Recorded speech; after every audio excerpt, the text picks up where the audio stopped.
کتنا سنجیدہ ہے.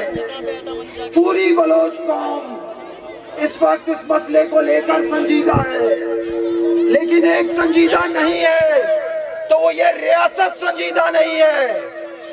تو ساتھیوں،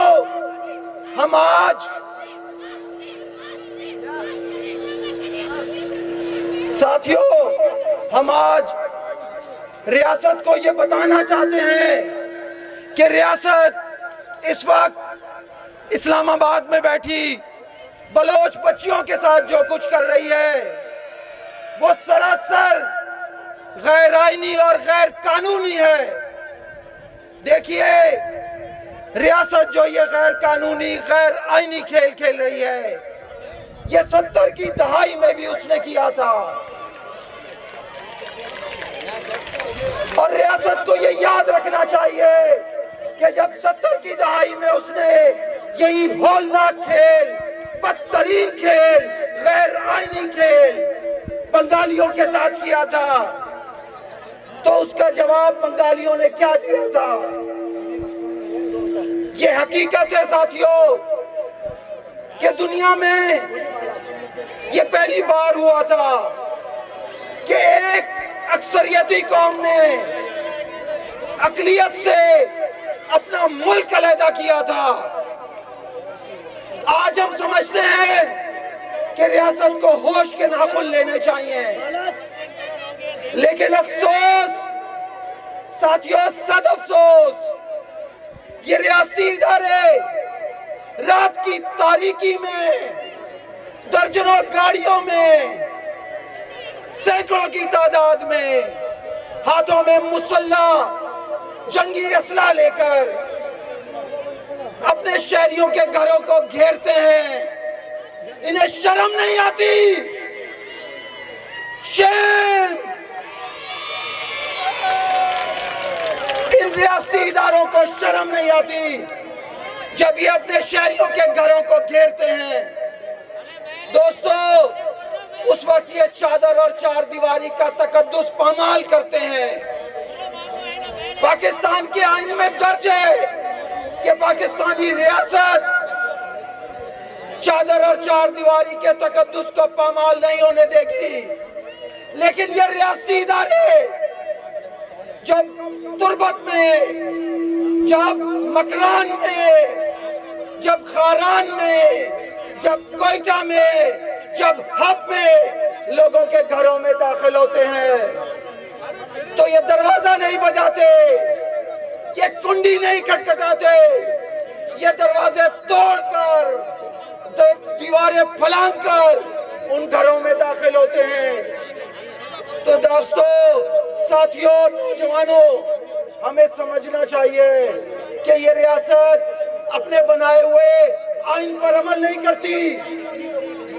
تو لہٰذا ساتھیوں، جب یہ گھروں میں داخل ہوتے ہیں اس وقت یہ لوگوں کو تشدد کرتے ہوئے اپنے ساتھ لے جاتے ہیں.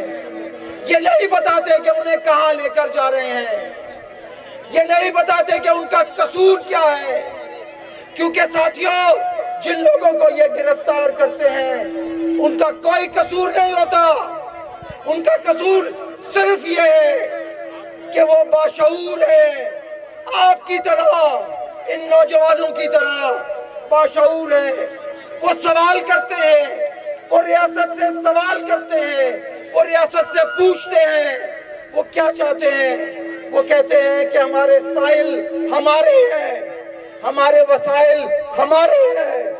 تو دوستو، وہ لوگ کیا غلط کرتے ہیں، وہ نوجوان کیا غلط کرتے ہیں؟ ہم آج اس ریاست سے سوال کرتے ہیں، ہم پوچھتے ہیں کہ جو لوگ تمہارے زندانوں میں ہیں انہوں نے کیا کیا ہے، ان کا قصور کیا ہے؟ ان کا قصور صرف یہ ہے کہ وہ آپ سے سوال کرتے ہیں اپنے ساحل کے حوالے سے، اپنے وسائل کے حوالے سے. ان کو جواب کیا ملتا ہے؟ غیر آئینی، غیر قانونی. انہیں کیا جواب ملتا ہے؟ گرفتاری کی شکل میں. انہیں کیا جواب ملتا ہے؟ مقصودہ لاشوں کی شکل میں.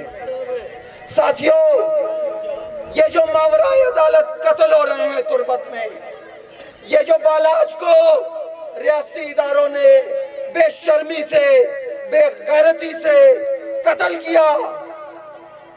ساتھیوں، انہیں جان لینا چاہیے کہ آج انہوں نے ریاست کے ہر نوجوان لڑکے اور لڑکی کو بالاج بنا دیا ہے۔ یہ کہتے ہیں، ان ریاستی اداروں کے ترجمان، یہ وزیر اعظم کہتا ہے، ہم بلوچوں سے کہتا ہے، یہ سندھیوں کو مخاطب کر کے کہتا ہے، یہ مظلوم بلوچوں کو مخاطب کر کے کہتا ہے، یہ ہمیں ڈرانے کی کوشش کرتا ہے۔ یہ کہتا ہے کہ بھائی آئی ایس آئی کے پیسے لے کر دہلی میں یہ کر کے دکھاؤ، وہاں تو پکڑے جاتے ہو۔ دوستو، ساتھیوں، یہ جو ادارے ہیں، یہ ان کی بے بسی ظاہر کرتی ہے۔ یہ جو وزیر اعظم خطاب کر رہا تھا، آپ کو ڈرا رہا تھا، مجھے ڈرانے کی کوشش کر رہا تھا، یہ ریاست کی ناکامی ثابت کرتی ہے۔ یہ بتاتی ہے کہ ریاست خوف زدہ ہے، یہ بتاتی ہے کہ ریاستی ادارے آپ سے خوف زدہ ہیں، یہ بتاتی ہے اس کی تقریر کہ وہ ان مظلوم معصوم 10 سال کی بچیوں سے خوف زدہ ہے۔ کیونکہ دیکھیے، آج یہ ہزاروں کا مجمع، یہ ہزاروں لڑکیاں، یہ ہزاروں لڑکے، ان کے ہاتھ میں اسلحہ نہیں ہے، ان کے ہاتھ میں اسلحہ نہیں ہے، اور یہ سب یک زبان ہیں۔ یہ کہتے ہیں، تم مارو گے، تم مارو گے، تم مارو گے، تم روکو گے، تم روکو گے۔ دوستو، اس کٹ پتلی وزیر اعظم کو یہ جان لینا چاہیے، جب وہ خوف زدہ ہے اور وہ حامد میر کا نام نہیں لیتا، وہ مارنگ کا نام نہیں لیتا، وہ محمد حنیف کا نام نہیں لیتا، وہ نجم سیٹھی کا نام نہیں لیتا، لیکن وہ ان سب سے مخاطب ہے، وہ مظلوم بلوچوں سے مخاطب ہے، وہ مظلوم سندھیوں سے مخاطب ہے۔ وہ دوستو، یہ وزیر اعظم کاکڑ جو ہے، یہ خود خوف زدہ ہے۔ دوستو، نوجوانوں، آپ چلا کے بتائیے اس وزیر اعظم کو کہ ہم خوف زدہ، ہم خوف زدہ، ہم سب مل کر اس ریاست کے تمام مظلوم مل کر، وہ چاہے سندھی ہو، وہ چاہے بلوچ ہو، وہ چاہے پختون ہو، جو بھی مظلوم ہے، سب مل کر اس ریاست کا مقابلہ کریں گے۔ ہم آخری دم تک غیر مسلح ہو کر، ہم آخری دم تک غیر مسلح ہو کر تمہارا مقابلہ کریں گے۔ تمہاری بندوقیں، تمہارا یہ آتشی اسلحہ، تمہارا یہ ایٹمی اسلحہ ہمیں نہیں روک سکتا، ہمیں نہیں روک سکتا۔ ساتھیوں، دوستوں اور نوجوانوں،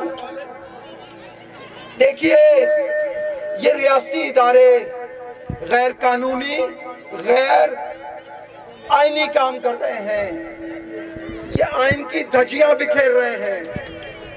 دراصل یہ خود اپنے پاؤں کاٹ رہے ہیں۔ آپ جتنا منظم رہیں گے، آپ جتنا غیر جو ہے کسی سے جھگڑا نہیں کریں گے، کہیں فساد نہیں کریں گے، آپ اسی طرح اپنے ہاتھوں میں ہاتھ ڈال کر رہیں گے، تو یہ ریاست مزید کمزور ہوگی۔ ہمیں دیکھیے، یہ جو ریاستی ادارے کہ جن کے ذمہ آئین اور قانون کی پاسداری ہے، آج ہم انہیں بتانا چاہتے ہیں کہ یہ جو سارے لوگ ہیں، یہ اس وقت عین آئینی کام کر رہے ہیں۔ غیر آئینی کام تم کرتے ہو، تمہارے لوگ کرتے ہیں۔ تو ساتھیوں، آخر میں ایک دفعہ پھر ہم مل کر ایک نعرہ لگائیں گے، تم مارو گے، تم مارو گے، تم روکو گے۔ بہت بہت شکریہ۔ اور ہمارا commission, human rights commission of Pakistan ہمیشہ سے آپ لوگوں کے ساتھ ہے اور ہمیشہ آپ لوگوں کے ساتھ رہے گا۔ بہت شکریہ۔